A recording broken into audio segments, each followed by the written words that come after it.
Gettysburg Armored Warfare is an online game that supports up to 64 players per server, so there's going to be some pretty big battles in the game. The game takes place in the 1860s. Basically, this mad scientist goes back in time to try to change the outcome of the Civil War, and he brings this futuristic technology back to 1860s era America to sort of change the outcome of the Civil War. Gettysburg Armored Warfare is a real-time strategy action hybrid where the player can give orders to their units from above and then at any point in time take control of their unit and carry out the orders on the ground from a traditional third-person perspective. So we're sort of taking these action elements from games like Battlefield and mixing them with the real-time strategy aspects of games, old-school RTSs like Age of Empires, Warcraft, things like that. So it's really going to, merge, I think, the best of both worlds in the game. The game is going to feature a range of weapons from traditional, 1860s era muskets and firearms and things like that to these like hybrid weapons that are sort of brought back from the future and sort of hodgepodge, mixed together with the technology of the day. So you're going to get this combination of futuristic technology and 1860s technology. It should turn out to be pretty interesting. In the game, we're going to have all kinds of units, ranging from light tanks to infantry to heavy tanks and artillery units, all the standard stuff plus a few surprise units.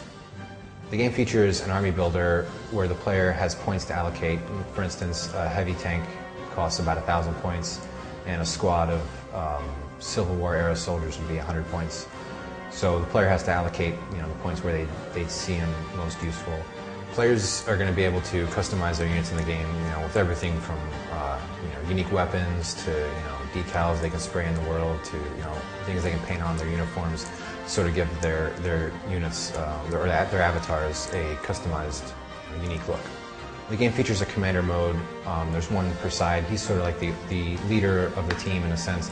He gives the orders that get passed down to the squad level. So players can implement these orders and they get experience points they can use to upgrade their avatar and to do these other things. So it's sort of an incentive for the player to play the game and not just run around and ignore the commander's orders.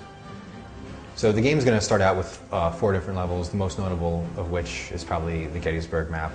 And we're going to be releasing more maps after that to sort of keep the gameplay fresh for the players. The game features several gameplay modes, the most notable of which is probably the command point control mode, which is a pretty standard mode. There's 5 command points distributed across the map and the players have to take control of them. If a team takes over all the command points, they win the game. There's also a few other gameplay modes. We can do everything from standard deathmatch type gameplay all the way over to capture the flag, to push type gameplay modes where you have to escort an object through the map to the objective at the end of the level to win it. So we're going to have all kinds of different gameplay modes in there. The players should be able to find one they like and really have fun with the game.